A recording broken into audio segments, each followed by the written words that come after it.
Timecast. Okay, we're on. This is Timecast from Peoria Live. Sitting here with a friend of mine, and we're going to talk a lot about her and what she's doing in Peoria. And as a matter of fact, to tell her name, why don't you just tell her your name, and then we'll know we'll get it right. Okay, my name is Stacy Peterson. Do you have a middle name? Lynn. That's my daughter's name. With one N. Oh, so you're like a lesser Lynn. I guess you could say that I'm a lesser Lynn. A lesser Lynn. Tell me, really, you grew up where? West Central Illinois. Moved there in third grade. Always have been in the Midwest, but moved from Missouri to Iowa to Macomb, Illinois. And that's where you went to high school? Went to high school and then went to Iowa as an undergrad and then came back to Western for my graduate degree. Were you like a brilliant student? I was not a brilliant student, but I was an enthusiastic student. I would assume that you were in everything. I did do an awful lot. I did sports and I did music and I did theater and clubs and all that stuff and worked a part-time job. Were you the president of the class? I was not the president of the class. I never even ran for student council. Well, were you like valedictorian? I was not valedictorian, but I graduated early because I wanted to start college. Well, how do you do that? What do you do? You load up on classes, and you don't take very many fun classes. So I got out in 3.5 years and started school right away. Why? Because I was ready to move to the next time of my life and move out of Macomb and get started with stuff. And what was the university? Started at Western because I could go there relatively cheaply. My father worked on faculty. Oh, so what they call it, something. My kids went through that at Bradley. Yeah, it was a good deal. And then I got enough credits and then I transferred to the University of Iowa, which is where my plan was to go there. And then your major and your minors are what? English. English. Yeah. Minor. You speak French too. I do speak French. Did you take classes in French? I did recreationally just to get the kind of the language credit, but my mom always spoke French to us. And you guys write back and forth in French, We don't do, you? and talk back and forth. Why do we hate the French people? I think that's a fallacy. I do too. Right. I lived in a Portuguese island for 2 years. A lot of French people were there. Yeah, and I always tell people that if you go to France, Paris is not unlike any other large metropolitan city. People live a rushed life and they're not very welcoming, but they have other things. They've got pressed schedules. But if you go to smaller towns, people are so welcoming and they love it and they love engaging with foreign people. I was in the Azores. Yes. And that's 2,300 miles from Boston and very major. People forget that we had a Cold War and it was very serious. And ours was the major medical base and a major place where injured and all kinds of problems with soldiers, they came to the Azores. And then being a medic, we took care of whatever they had to do. And then they would fly on to the United States. But so many French people decide to come there. I don't know why.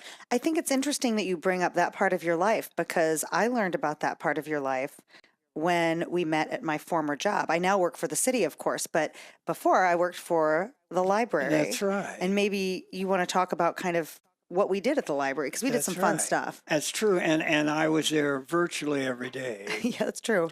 But we started a series of lectures because you conned me into, and that's what we did, didn't we? We conned everybody into. They didn't really know what they were getting into. Do you remember the title of that series that we did? V Kellly Lectures to Peoria. No, I think it was Peoria, a bawdy, lusty river town. And it was a 4-part series. Yeah, that was really something. Although I had lectured everywhere before and taught at ICC in Bradley, but they were all adult classes. Right. Because I sometimes would have close to an R-rated act. I don't know that. But we had a tremendous amount of fun, Stacy. And because you didn't really know anybody, and I kept saying, well, I know this guy, I know that guy. And how many do you think you actually put on there? Oh, my gosh. I put on a lot of programs through people that you introduced me to. I mean, the Elbird series and Bob Salasky and you. Lance. And Lance Zedrick. Then we got a lot of local authors together for the author Pete, fair. Yeah. the judge. Yeah, the judge. And I think it's really important, since this is Peoria Life, I think That's it's right. important to note that you moderated Royce Elliott's last performance at That's the right. library, and And that was very special. and it was nerve-wracking to me because, first of all, he's the personality. I didn't know what my role was going to Right. be, and sadly, he was slipping a bit at the time, and I would remind him of certain jokes, and then he'd tell me, "You're stepping on my line." Yeah, I it was thought that was great. funny. That was really It was funny. great. But right now, then, what is your title here at City of Peoria? What do you do? I'm the communications specialist for the City of Peoria. I work out of the city manager's office at City Hall. And how did you become qualified for that? How that come about? Well, it's really interesting. My master's degree is in communication, and my background, of course, is in English. So I've done a lot of writing, I've done a lot of promotion of different events, of different programs. Mhm. I've done some teaching. And the city was hiring somebody to handle their communication aspect, either getting out and doing some outreach with the public or kind of acting as a liaison between the mayor and city council and residents, working within departments and talking to other department heads, or going around and visiting different areas of the city and telling people kind of what was going on, what's community development doing, or kind of what big changes are happening in our city. Another thing that I work on a lot is the social media platforms for the city and public engagement campaigns. And then you talk to the media and you hmm set up interviews and things with people that are within the city itself. I do. I set up interviews with different city leaders, department heads.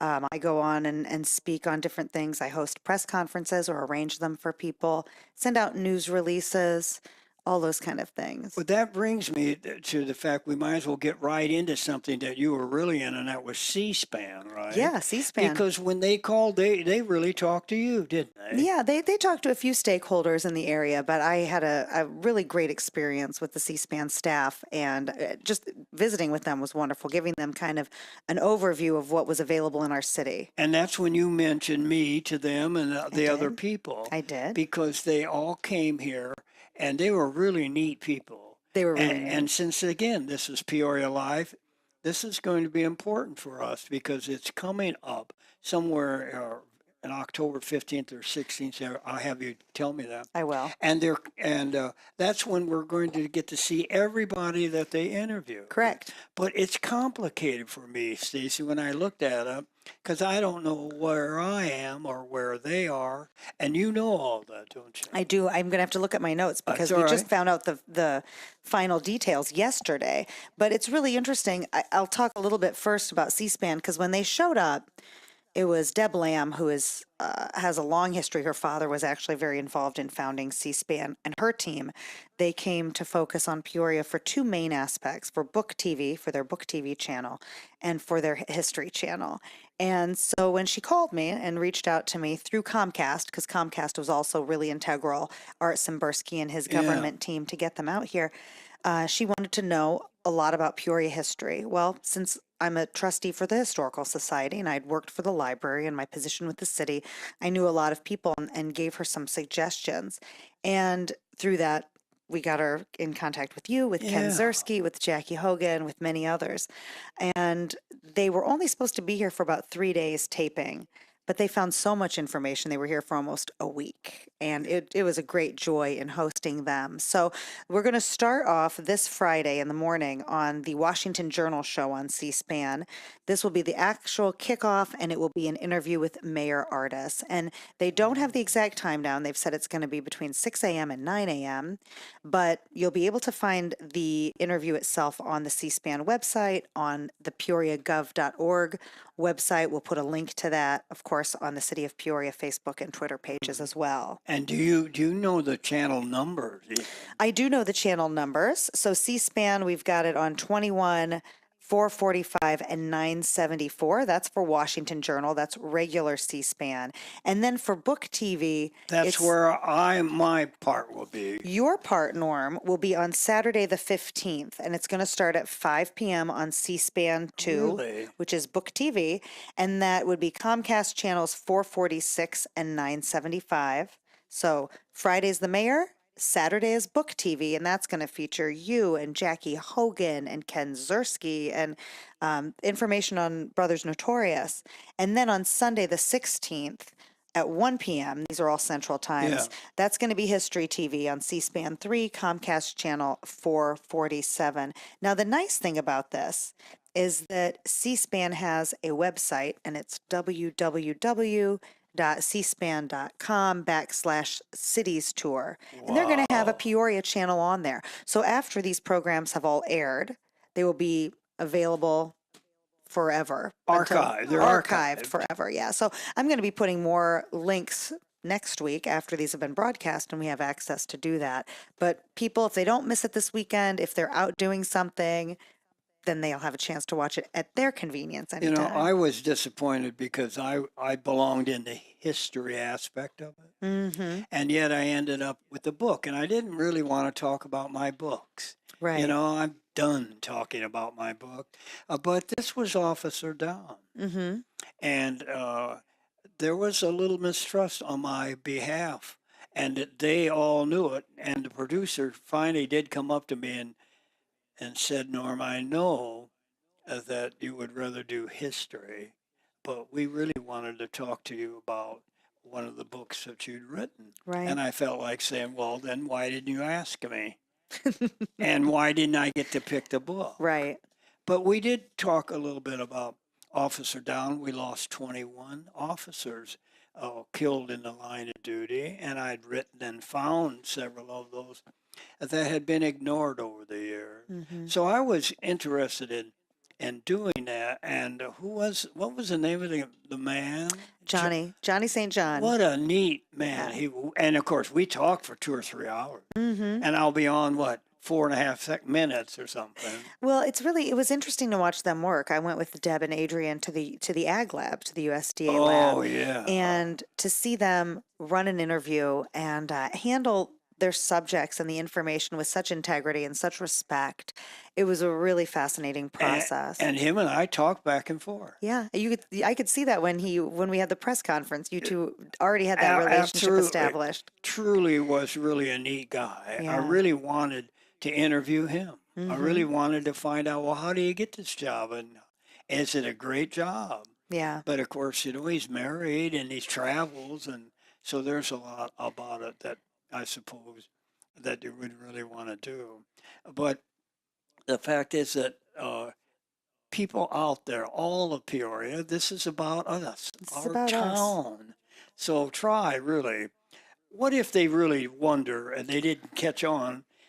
What would they do to really find the stations? What are they going to do to find these? Well, I mean, there are plenty of options. They can go to cspan.com cities tour. That's one way. They can go to Comcast website to find out exactly what numbers those C-SPAN 2 and 3 are on. They can, if they've got computer access, of course, they can log on to the city's Facebook page or Twitter pages. If they wanted to, they could certainly find all that information archived on C-SPAN. If they wanted to call Peoria Cares, I'm sure they could ask for me and I would be able to happy to. Peoria what? Peoria Cares, 494-CARE.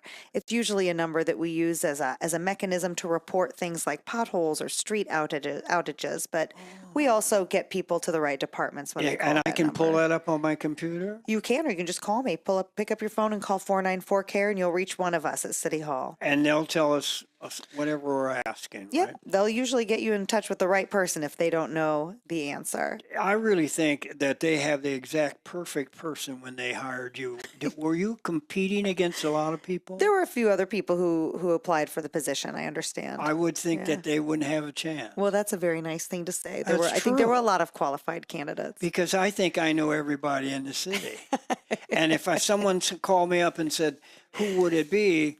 I would have to refer them to my daughter and or my granddaughter because they are just personality-wise communication people. And it's wonderful to watch members of your family talk to other people. Oh, yeah. That's how I've always judged my kids based on how they handle people that were friends of the family.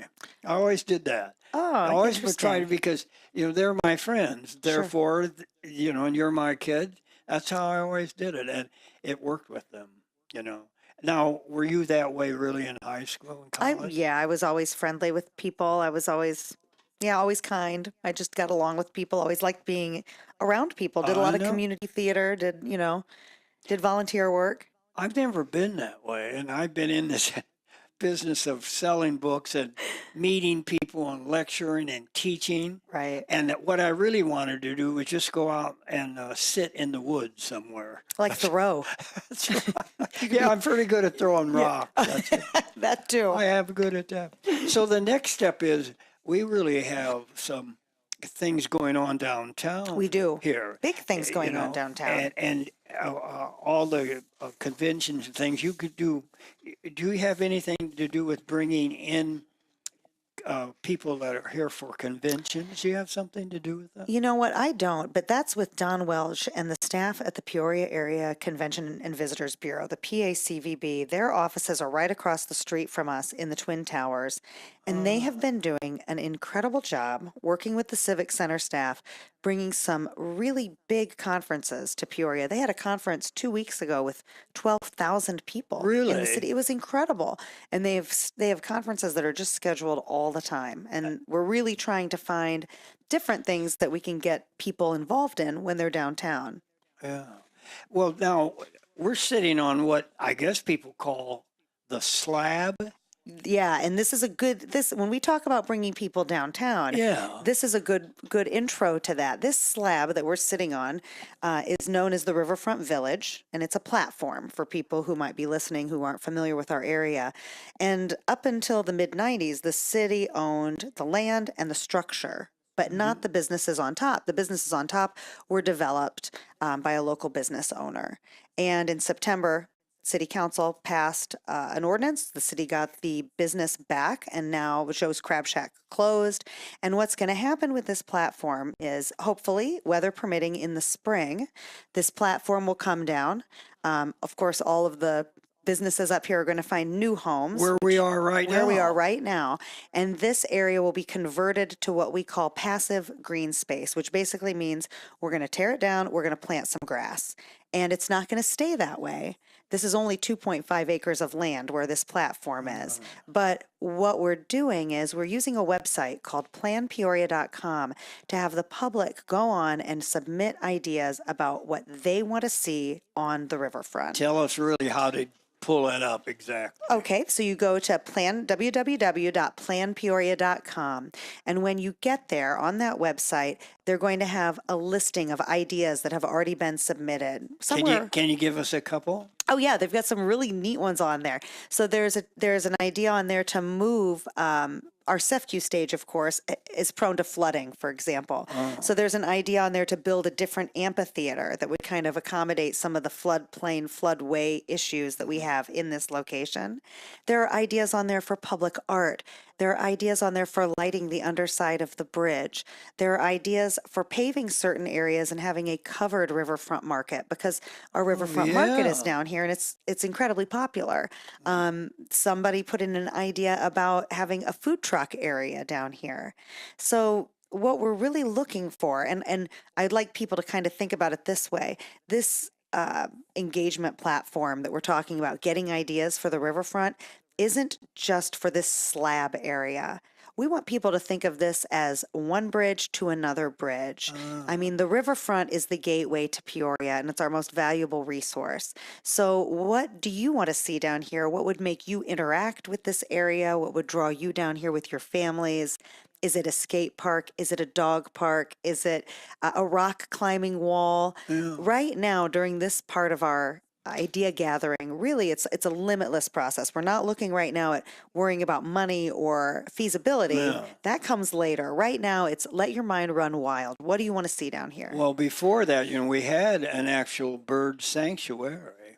It was called Eckwood Park. From Eckley. Okay. Edward Eckley and Edward Woodruff. It's a combination of their names. And it deteriorated and really was a terrible place. But at one time, it was really beautiful. Well, and I would imagine in the winter that would be hard to sustain life. And that's one thing that we've said to people too is, what do you want to see down here in the winter? I mean, look at cities like Duluth or St. Paul, Minnesota, or the Upper Peninsula. I mean, certainly people in the upper Midwest are quite hardy and they love outdoor activities. But as was evidenced with the ice skating rink outside of City Hall and the Civic Center, people do want to come downtown and interact outside even in the winter. So to go back to the website, if people log on, what we're asking them to do is actually create a little profile. And the reason we do that is because that gives us the opportunity to communicate with You mean anybody. a profile of themselves? Yeah, basically log on and just give us your email address. You don't have to really give that much information, but that then allows you the opportunity to either submit an idea of your own that you don't see up there, or vote on an idea and support an idea that already exists. So it would be great to see 800 different people go on and support different ideas. If it's easy to get on for people like me who don't, it's hard to do anything on the computer. Well, and that's a good point. We are going to have 2 public engagement meetings at the end of the month, and that's specifically for people who may not have access to a computer, or maybe they don't feel comfortable going on and putting their voice and their vote online. Maybe they'd rather come in, and there's a lot of value to be had with public engagement. Where will those be? They will be downtown. The location's yet to be determined. We've got 2 different locations in mind, and it'll be, I want to say, the 29th and the 30th, maybe the last Monday and Tuesday of the month. There will be, on Monday night, will be one session, and then we'll have one Tuesday around the lunch hour, so people can bring a brown bag lunch or dinner.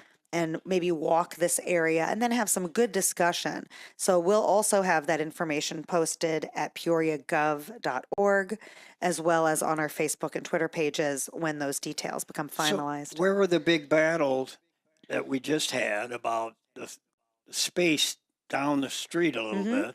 Have they concluded what we're going to do with those? I think those are still kind of the plans are in the works to complete that at that time. But right now, my focus is on this public engagement portion. So we have to realize that where we are is they're going to tear it all down, and you're going to plant the grass, and then the ideas will come, and then they will build whatever. What if they decide they aren't going to build anything? Well, that's interesting. So right now, this is phase 1, this idea gathering. After October 31st, we move into phase 2, and that's really more of the feasibility studies. We start looking at things like, what are the most popular ideas that people have submitted onto this website? And then we start winnowing them down, and we start looking at them as far as things like cost, design, feasibility. We've got, if somebody wants to plant grass, we have to think about the infrastructure below for irrigation. We've got to think about the flood plan and the floodway. We have to think about, all those different aspects. Also, currently we have about 400 units in downtown Peoria. We have another 130 units that are slated to open by the end of this year, beginning of next. So we're going to have even more residents down here, and we want to hear their voices as well. It's amazing. If I was single, I mean, when I was about 32 years old, I worked at Caterpillar, that 402 or whatever. Oh, yeah, 401 water. Perfect. And there's Hooters across the street. Sure. For food. Yep. Kelleher's down the street. And I can join the club. Yes. And now I can walk and I can go down. I just thought that would be I wouldn't even have to drive the car. Well, and it's amazing if you drive down Adams and you look at the Persimmon Lofts and you look at the Cooperage building over on Pecan Street, as the warehouse district continues to develop to the south, we are getting so many other interesting options.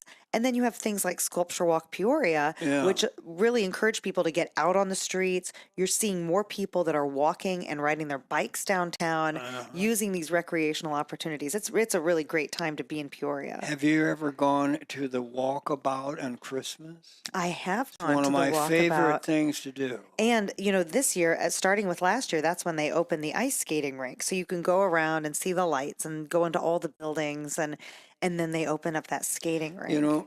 There was a time, of course, before the barges came plowing through, that people walked from Peoria to East Peoria on the ice. On the ice? That was a big thing. And they also would take their carts and wagons and so forth. A couple people fell in and drowned. Sure. But there was a lot of recreation. We had race horses running with sleds down Jefferson. We had all kinds of things on the river itself. The first Christmas parade was really on the river. Really? It really was.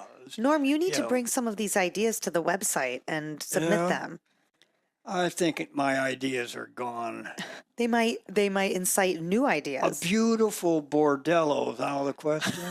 Because on Water Street, we were known Right, for, the black and tan and homes that you that, just you talked know, about. you I know remember you. that.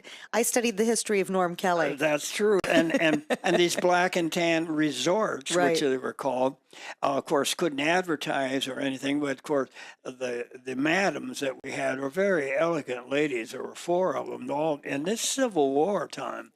And the way that they advertised was so funny. They would ride around town and wave at the men and stop about every block.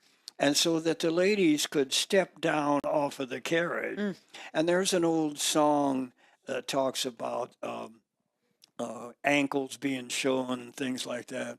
Uh, the excitement of the town was just simply walking Mm-hmm. in our town. Mm-hmm. And as far as the eye could see, then would be these beautiful taverns and saloons and bordellos all mixed together, are gambling and everything, and all done with a sense of elegance connected to it. And it stayed that way for quite some time. But believe me, during World War II, then it started to slip away. But you know, it's interesting. As somebody, I consider myself kind of a transplant to Peoria. So I've adopted Peoria as my hometown since I've lived here for several years, and really love this area.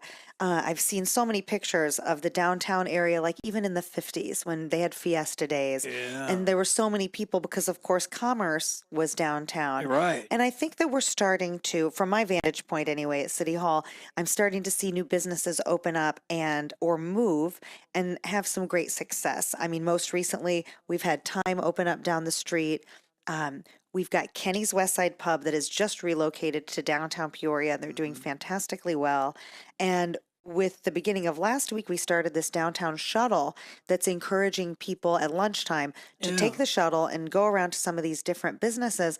And so many people are now discovering areas like the Blue Duck, which isn't very far from us, yeah. or New Amsterdam, which is still open. We want people to come down to New Amsterdam and still patronize them because they're still open for business while they find a new home. So maybe we are actually moving a little bit back to that model, Backwards. right? Of course, I'm all for backwards. Well, I'm all for if it means more people on the street and more commerce downtown. I think that'd be a lovely I addition. love that idea about the trolley, like in New Orleans, when you can catch, but you have to pay $1 to get on board the train that takes you from one end to where you Right. can get the donuts And I and tell you what, things. these shuttles here are so nice. They're really swanky. They've got leather seats, Yeah, little screens. They're air conditioned or heated because we're going to have these for 6 weeks, and they're absolutely free. we had horses where you could get to hop on a carriage. Do they still have those downtown? I don't think so, but I did see a carriage recently, and it came from I Bloomington, think we need one of those because people like to have a carriage ride. especially in the winter. They always seem to Yeah. like that. So that's the plan for the city Yep. where we are right here. Yep. Any That's the plan. long-term plans that you know about? Well, I mean, that'll be the long-term plan as we get Okay. people to sign on and look at this. We want them to think about the future of this riverfront. What's something that their children would enjoy playing with, being here? What would draw residents down here, visitors from across the river? Yeah. We've got all kinds of alternatives. So think about sustainability for this area as you log on and vote When I and think about East contribute. Peoria, and to us, tell you the truth, it was zero. It didn't mean anything to us. It didn't. And now look at it. And you know what? We can have both of those things. East Peoria has all that great new development that people love. And we have this historic riverfront with these beautiful warehouse buildings, truly unique to our area. That clock right there says we have 30 seconds left. Yeah. And I think I should mention this is Timecast, all part of Peoria Live. I write for them. Other people write for them. There's all kinds of neat things on Peoria Life/article or just Peoria Live. I keep pulling it up and keep finding something new. So next time we speak, I'll be back with Bob Selasky, and we'll see you next week. Great. Bang, it's over.